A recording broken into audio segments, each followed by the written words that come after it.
After I die, my body will help solve crimes as part of a world-renowned criminal justice program.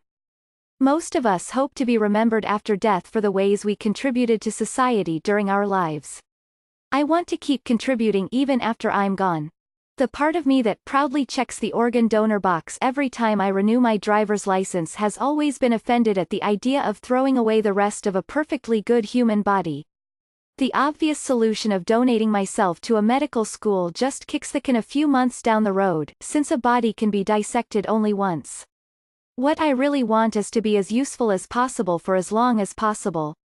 So today, tucked behind the organ donor card in my wallet, I carry another card that indicates I've been accepted to a world-renowned criminal justice program, although by the time I'm ready to attend, I won't need student orientation.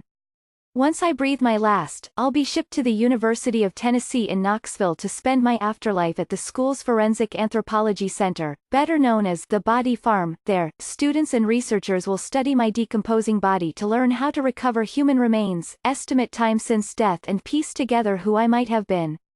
In other words, after I die, I'm going to solve crimes. Fewer than a dozen sites around the world are devoted to the science of gathering and making sense of human remains. The Body Farm was the first. Established in 1981 with a plot of land just large enough for a single body, it's now just under 3 acres, large enough for 150 to 200 people at any given time to decompose in a variety of scenarios that could provide endless material for future seasons of CSI. They're buried in shallow graves and floated in a pool, laid out in the back seat of a car and on a carpet in a shed and on the leaves beneath a tree, clothed and nude and covered with tarpaulins. Every one is a valuable and valued collection of data points for future forensic scientists and detectives learning to uncover and analyze the details of death.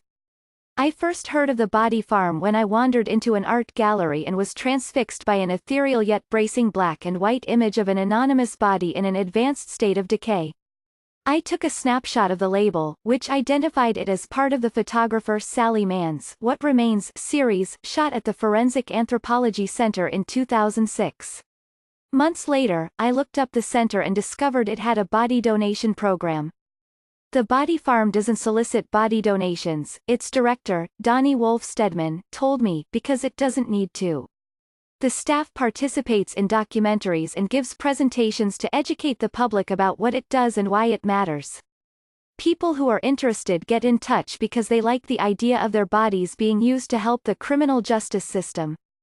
Some people are teachers who want to keep teaching after they're gone, some people want to be useful forever and ever, some people have known a crime victim, Dr. Stedman said. There are all sorts of reasons for donation, one for every person, and we're grateful for all of them. The center does its best to accommodate the families of people who haven't pre-registered as donors, but submitting the detailed donation application is the best way to ensure a plot on the Body Farm. The process reminded me of applying to colleges, except that my alma mater didn't ask about my height and weight, medical and dental history, shoe size or scars and tattoos, never mind my childhood socioeconomic status and every place I'd ever lived for more than a year. Unlike colleges, the Body Farm isn't looking for specific qualities in its applicants. We can't control when donors pass away and come to us, so it's not practical to look for donors who fit a certain demographic, Dr. Stedman pointed out. Instead, when donors arrive, about 100 times a year, they're matched to current projects. Also, unlike colleges, the Body Farm doesn't encourage visits. It's closed to the public, surrounded by a fence topped with barbed wire and hung with signs that are deliberately ambiguous about what lies within. That is mostly meant to keep gawkers and pranksters away, but it also helps ensure that a donor's family member doesn't catch a distressing glimpse of their loved one's progress from corpse to skeleton, like puberty, an awkward, unattractive transition most people would prefer not to be remembered by. Nonetheless, I've managed to glean a notion of what lies beyond the fence, because the Body Farm's donor paperwork also includes a photography release. That's how Ms. Mann came to shoot there, how National Geographic filmed a documentary there, and how you can look up news videos showing jawless skulls resting artfully on foliage as a voiceover explains how detectives investigate murders. You can even watch an episode of the 2008 BBC documentary Stephen Fry in America, in which the actor and author tours the facility and flinches at the smell of a body folded into a trash bin. Yet minutes later, equilibrium restored, he declares the body farm a fundamentally optimistic place because it's used for extraordinarily good purposes. He might like to leave his own body to the body farm, Mr. Fry concludes, as a way to do more good in death than he did in life. So far, 1,800 people who shared that sentiment have ended up there. Another 4,000, including me, have arranged to join them eventually. It's a comforting thought, not because I'm in any hurry, but because I like knowing what to expect. Barring certain highly infectious diseases or an accident from which I can't be recovered, my post-mortem destination is booked.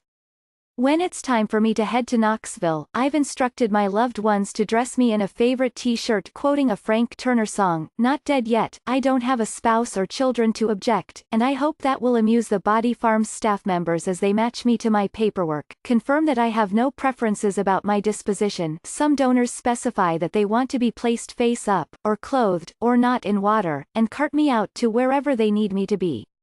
In the first part of my afterlife, my most frequent visitors will be beasts, birds and bugs.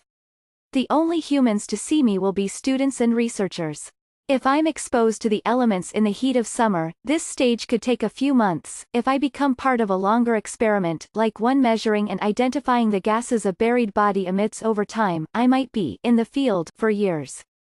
Still, after an average of 6 months to 2 years, I'll be reduced to bones.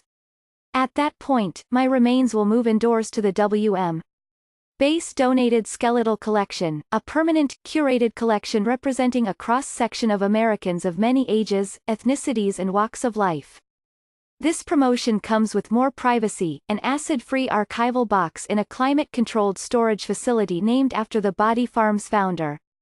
There I'll stay forevermore, cared for like a rare book or a stack of historic documents, in a library where students can check out my disarticulated bones, study me, then return me to the shelf for the next scholar. But the part one contemplate with a smile is that once I've entered the permanent holdings, the Forensic Anthropology Center will let my loved ones check me out, too. I don't really expect them to, but if they do, I picture them spreading me across a tabletop and reassembling me like a jigsaw puzzle. I imagine them asking how I've helped to solve murders, identify missing people or exonerate the wrongly accused. And then I hope they return me to the shelf with the satisfying sense that even though I'm long gone, there are still plenty of stories I can tell.